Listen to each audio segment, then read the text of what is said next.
Regarding Hanukah, it appears Hanukah comes both from Kabbalah and Hasidism. And well, yeah. And I am wondering if Hanukah may have been something that the Edomites added during the Maccabean period. If not, can please you elaborate on the origin of Hanukah? Hanukah means dedication. If we read the books of the Maccabees, who were Levites, priests pretty much, who were also warriors and protected the people of Israel as best as they could. And during, like, well, okay, I do believe that the story is true, mainly because it goes so well with what is prophesied that will happen, and even what would happen then, because Maccabees confirms what Daniel spoke about. But then there will be a repetition of that event during the year 70. And then there will be a repetition during our time, at the time of the 70th week of Daniel. That's why Yahushua said, when you see the abomination of desolation spoken of by Daniel, the prophet. So Yahushua, by saying that, he was telling the disciples, the abomination of desolation mentioned in the Maccabees is not the last abomination of desolation. That was just a representation. There will be another one when Titus enter and destroy the temple. And then there will be another one in our time when the abomination of desolation, meaning the false Messiah, would appear on earth and rule for 1,290 days, as we see in the book of Daniel. So the events are so amazingly, well, perfect in the sense that fulfill what Daniel prophesied, but also reveal how things will happen in our time. So I'll go. This says, it appears Hanukkah comes both from Kabbalah and Hasidism, and I am wondering if Hanukkah may have been something that the Edomites added during the Maccabean period. Like I said, I do think the story is amazing because it connects a lot.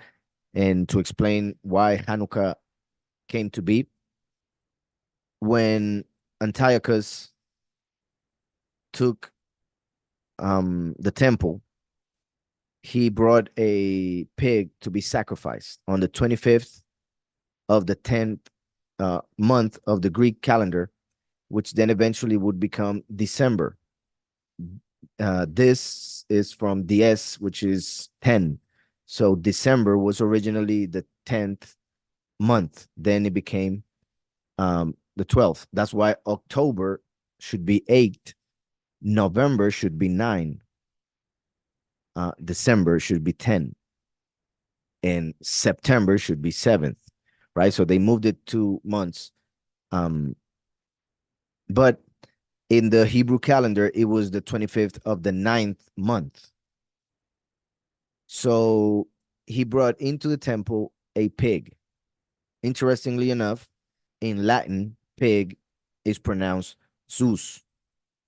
So he brought a pig to be sacrificed to Zeus, right? Who is Satan. And obviously, he made the whole temple profane. He was going to kill everybody, so the Maccabees had to run away to the mountains. They went to a place called Modein, which is written very, very similar to Modeim, the Moedim, which are the feasts in Hebrew. So they went to a place that represents the feasts. They had to run away and stay away for 3 years. And they couldn't celebrate Sukkot in the time that was supposed to happen. So when they were able to recover the temple, they decided to dedicate it, meaning to purify it. And that dedication is called Hanukkah. When Mashiach came in John 10, he went to the temple when they were celebrating Hanukkah. It says during the day of dedication. So Hanukkah is an image of Sukkot because the Maccabees couldn't celebrate Sukkot. So when they were able to dedicate the temple, they did it for 8 days because Sukkot lasts 7 days, but then comes Shemini Atzeret, the eighth day. So they made a copy of it and they called it dedication, 8 days, um, to remember how Yahweh protected us and everything that He did on that time. They and I want to make this clear, just like it happens with the book of Esther and the feast of Purim. The feast of Purim is a parallel of the feast of Yom Kippur, Yom HaKippurim. And then Hanukkah is a mirror of um, Sukkot. So the feasts that Yahweh gave us are in Leviticus 23.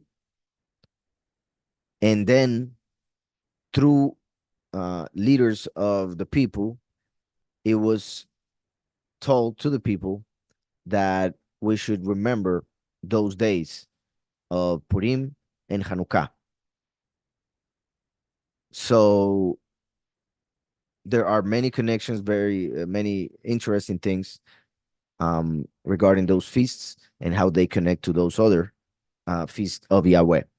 And if we think that Yahweh gave us, for instance, He sent Mordecai and Hadassah, known as Esther, to help save the people of Israel, that would mean that they were being used by Yahweh, and that would mean that their words were important. So if they wanted the rest of the people forever to remember those days, could be the will of Yahweh. If not, He would have said something, which He doesn't. So they may not be, those two feasts, at the same level as the 8 feasts of Leviticus 23, but they are reflections of two of those, which are very important. Yom Kippur is the day when the two witnesses will be killed. Sukkot and Shemini Atzeret, which are 8 days, like Hanukkah, that is the second Exodus and the harvest, meaning when the 7 trumpet sounds and the chosen few are transformed.